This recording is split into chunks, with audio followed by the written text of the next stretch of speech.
On this slide, I talk about the overview of the agenda for presentation. The agenda of this campaign is to raise the public awareness about depression, a common but serious mental illness which has a great impact on our community physically, socially, and financially.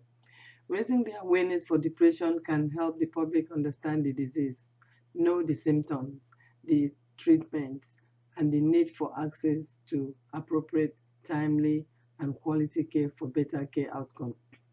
It is important to look at some statistics on depression and its effect on the population to fully understand why we have to fight this disease and supporting those that are affected, and to increase care access by stamping out stigma. With full understanding through the statistical information, we can better advocate for better health care for the affected. More than 17 million US adults, over 7% of the population, had at least one major depressive episode in the last year, NAMI 2017. More than 300 million people, or more than 4% of the global population, were living with depression, World Health Organization 2017. Suicide is the 10th leading cause of death in the United States, accounting for the death of approximately 43,000 Americans in 2014, Healthy People 2020. Depression is the largest cause of disability worldwide, WHO 2017. Depression is 1.5 times more common among female than male, World Health Organization 2017. And this is why I have decided to fight for the women on their issue of depression.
My next slide for discussion is county and subpopulation at risk.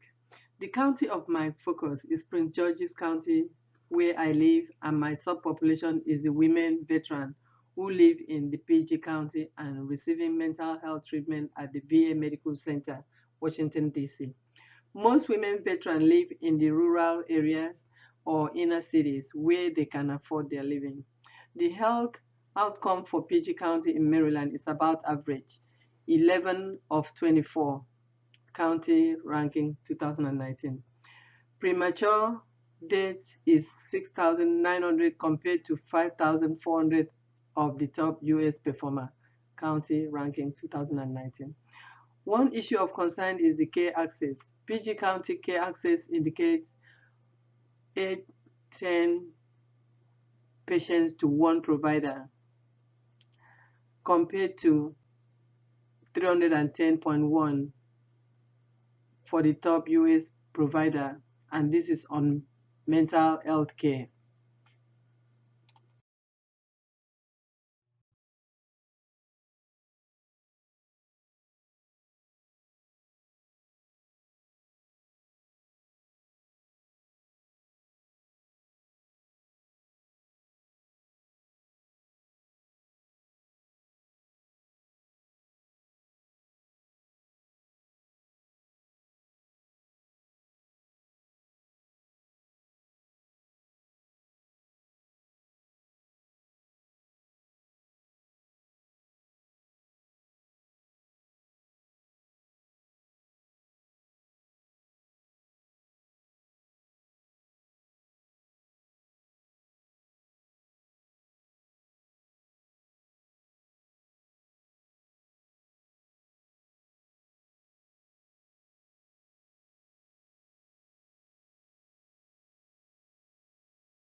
These slides continue with subpopulation at risk. The subpopulation, the women veterans living in the PG County, have difficulty accessing mental health care because of the barriers associated with traveling to the city for care.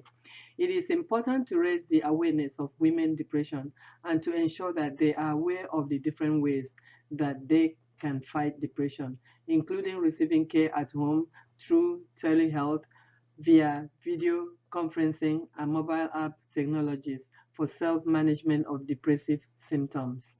The goal of Healthy People 2020 is to improve mental health through prevention and by ensuring access to appropriate quality mental health services. My campaign is in line with this goal.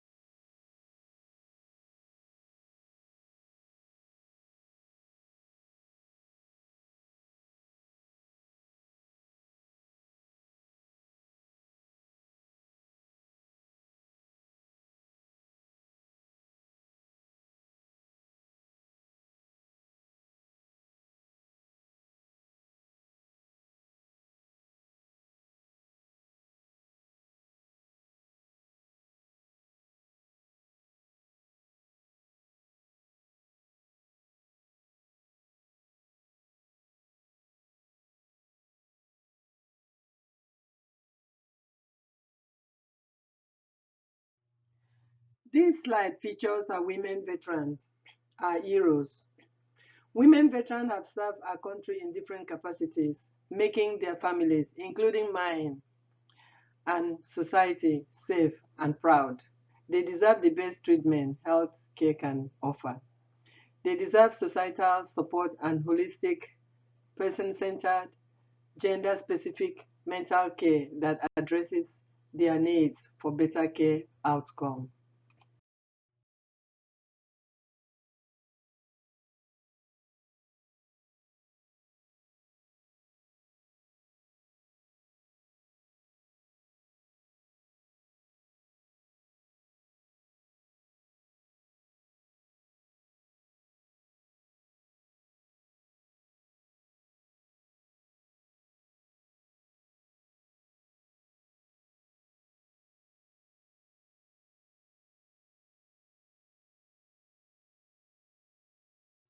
Next slide features health belief model.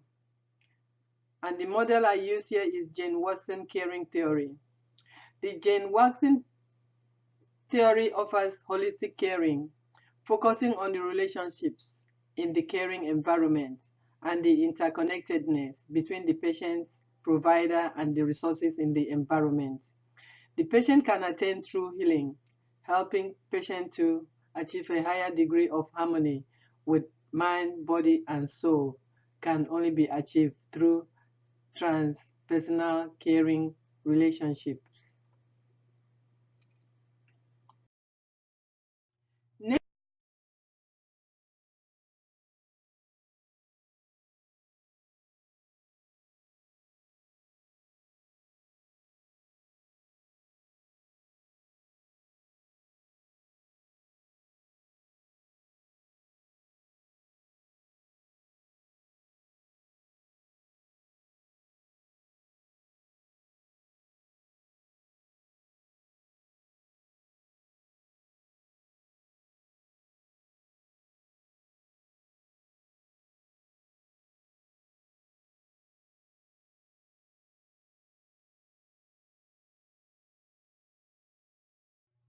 Continuing with health belief model, telehealth is one vital resource in a technological environment that can be used to meet the unique needs of the women veteran for the treatment of their mental health.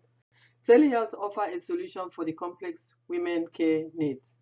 The healthcare needs of women veterans are complex and differ from those of male veterans, biological, gynecological menopause, and different types of military experiences and exposure that affect their behavior and function differently.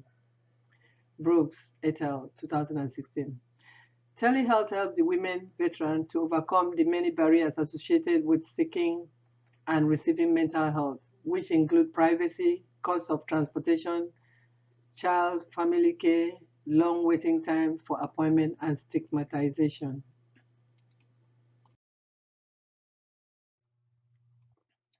This slide features health promotion campaign itself. The social platform to promote this campaign will include Facebook, Instagram, Pinterest, and maybe holiday like Halloween party with some groups. Dialogue will be encouraged for discussion on the use of telehealth and the advantages that the women can enjoy. There will be a platform for feedback and avenue to voice any concern that women may have and way to get full information and help on depression, telehealth, mobile apps for self-management of symptoms. Telehealth will show us the right care, that women can get the right care at the right time at the right place. It can save travel time and cost for patients, especially in the rural areas. It can improve access to healthcare services and also with other specialists. It can provide quality life-saving routine or preventative health care. It can offer convenient health care on time scheduled. It can help address the shortage of health care providers, including behavioral health. Telehealth can offer alternative for healthcare in certain medical situations. Overall, telehealth delivers important, sometimes life-saving healthcare services using two-way video, smartphone, and other tools. Telehealth expands your access to high-quality healthcare, saving you time and money. Part of promotion campaign is the self-help options for fighting depression. Um, the women should engage regularly in exercise. There are so many benefits to get from exercising. It will reduce your depressive symptoms. It will increase mood, reduce anxiety. It will increase your self-esteem and well-being. It will reduce your stress level. Getting enough sleep is also very important.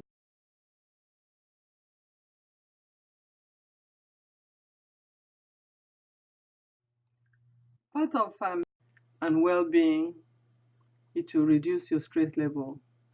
Getting enough sleep is also very important. Have fun with family and friends. Do not isolate yourself. Try to get support as much as possible. Some support group. Also work with group therapy, it's helpful. Eat well, healthy diet. And when you've done all this and you still feel overwhelmed, make sure you seek help from your professional provider. Seek help if you cannot handle it by yourself.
Since this is holiday period, Halloween time, I will host a community party, scare away stigma. The biggest hindrance to treatment of depression is stigmatization. Branding people like psycho, wacko, weirdo, crazy, schizo, all these are names that they refer to people that are not looking the same. It is okay not to be okay. Referring to anyone with this branding will hinder them seeking care. It is a negative characterization of one's image and character, and people will try to hide what is happening to them because they don't want to be branded. They don't want to be called names. So for us to break stigma is very important. As a community, let's break this silence and stomp out the stigma. It is okay not to be okay.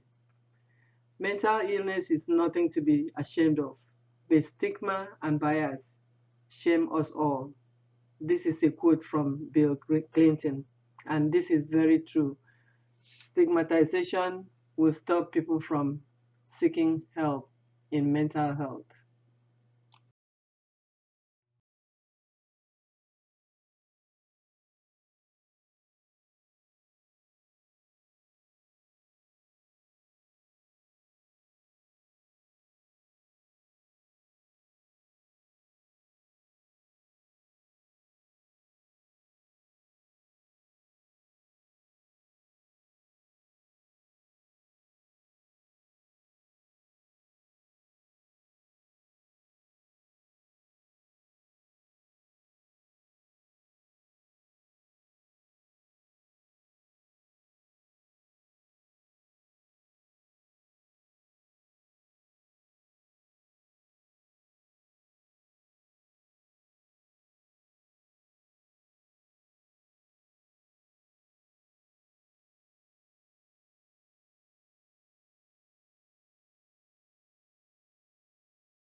I have listed all the resources on this slide: National Suicide Hotline, National Suicide Prevention Lifeline, National Institute of Mental Health, Women Veteran Call Center.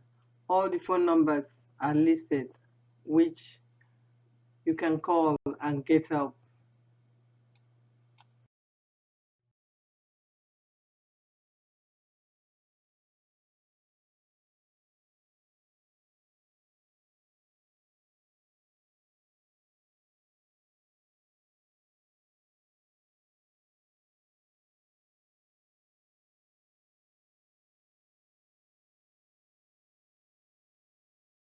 And this is my last slide, and it shows the references where I got my information from.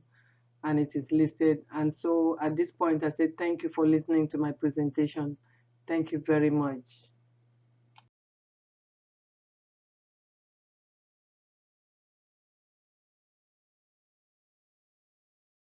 And this is my last slide